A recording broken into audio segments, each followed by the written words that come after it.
बीती रात जमशेदपुर के कदमा में हुए हत्या के कुछ ही घंटों में जमशेदपुर पुलिस ने खुलासा करते हुए मुख्य आरोपी को गिरफ्तार करने में सफलता पाई।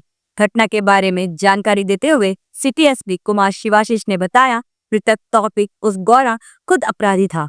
सितंबर माह में कदमा के ही रहने वाले मशहूद इकबाल उर्फ आयान को विवाद के बाद चापर से हमला कर उसने घायल कर दिया था। इसे लेकर पुलिस गोरा की तलाश में थी।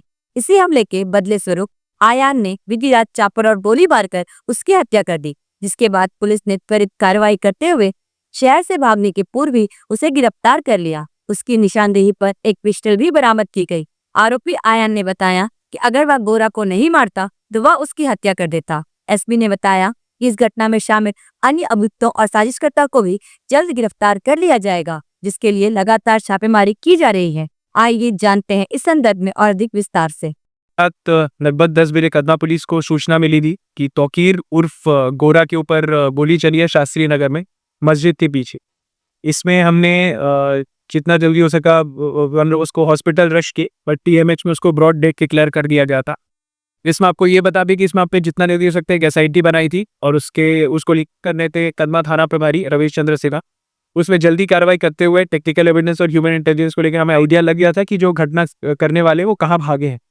उसके बाद हमने वहाँ पे चेकिंग लगाई थी और हमने सारी तैयारियां की थी। और उसके बाद जो इसमें मेन अक्यूज्ड है मसूद इकबाल उर्फ आयान, जो कदमा का ही रहने वाला है, इसको हमने विदिन 5 आवर्स पकड़ लिया था। और उसके पास जो हथियार जो उसने घटना में यूज़ किया था, जिसके ऊपर जो विक्टिम है उसका खून भी लगा था, उसको भी हमने जब्त किया। तो कपड़ा उसने पहना था उस घटना करते टाइम जो सीसीटीवी में आएगा उसको भी हमने जब्त कर लिया है। इसमें आपको ये बता दें कि जो मृतक है गोरा और जो मेन अक्यूज्ड है इसमें आयाम, इन दोनों के बीच सितंबर के पहले हफ्ता में लड़ाई हुआ था, जिसमें गोरा और उसके आदमियों के द्वारा जो मेन अक्यूज्ड है आयान, उसके ऊपर चापड़ चलाया गया था। अब इसी में द्वेष के भावना में था। इनफैक्ट जब हमने इंटरोगेशन किया तो जो अक्यूज था उसका ये कहना था कि या तो सर हम मरते या तो हमें मारा जाता, या तो मतलब मैं मारता या तो वो मारता। तो सिंपल सा इसका ऐसा था। तो ये द्वेष के भावना से किया गया था। इन लोगों का पुराना रंजिश चलते रहता था, पहले भी लड़ाई झगड़ा हुआ था। ये जो अक्यूज्ड है इसका क्रिमिनल हिस्ट्री मारपीट के 2 केस है और एक कोविड के टाइम एपिडेमिक डिजीजेज एक्ट के टाइम किया गया था।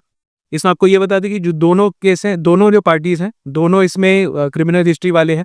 इनफैक्ट जो मृतक है गोरा वो 3 महीने पहले ही जेल से निकला था।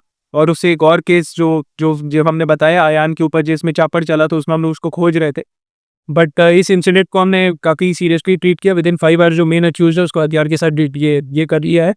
इसमें जो पीछे कॉन्स्पिरेसी करने वाले उनकी भी पहचान हो गई है। गोपनीयता रखने के लिए अभी हम उनका नाम रिवील नहीं करेंगे, बट उनकी भी हम लोग बहुत जल्दी अरेस्टिंग करेंगे और जो भी कार्रवाई होगी उसको सिम्प्लिफाई। कितने लोग शामिल हैं इस घटना में, क्या लग रहा है? पता चल रहा है पीओ पे टोटल एक गाड़ी थी जो सीसीटीवी से दिख रहा है। इसके कन्फेशन के बेसिस पे तो उस गाड़ी में 3 से 4 लोग थे, बट वो अभी क्लैरिटी नहीं आ रही। जो फायरिंग में 2 लड़के शामिल थे, बट ये मुख्य साजिश करता ये था। पूरी प्लानिंग इसी ही थी, द्वेष भावना इसी के अंदर था। इसी ने सबको इंस्पायर किया था कि भाई हम लोग ये कर देते हैं, क्योंकि सबको मतलब सबको इसके प्रति थोड़ा सा गुस्सा का भावना था। जो मेन अक्यूज ये था उसका हथियार पकड़ा है और जो साजिश करता है वो और भी है, उसका हम लोग अभी और डिटेल में रिसर्च कर रहे हैं। बस एक अक्यूज के कन्फेशन के बेसिस पे अभी ये नाम रिवील करना उचित नहीं होगा, बट अब लोग इसमें बहुत जल्दी अरेस्टिंग और भी करेंगे। बढ़िया मतलब साजिश करता है इस घटना में? इसमें साजिश करता बिल्कुल है। हथियार जहाँ से आया, कौन इन लोग को शरण दे रहा था, प्लानिंग कौन किया, क्योंकि काफ़ी आप जरा आप घटना का देखेंगे कि तो बहुत विदिन 30 सेकेंड्स फायरिंग करके भाग गए हैं और काफ़ी जल्दी ये लोग भागने की कोशिश की है। वो पुलिस ने बहुत जल्दी कार्रवाई की, इसीलिए वो लोग पकड़ा पाए। लेकिन उनका प्लान था राज्य छोड़ के कहीं और भाग जाने का, जिसमें हमें और दिक्कत हो सकती है। जमशेदपुर की खबरों के साथ बने रहने के लिए हमारे चैनल अपडेट न्यूज 20.7 को सब्सक्राइब और लाइक करना ना भूलें। धन्यवाद।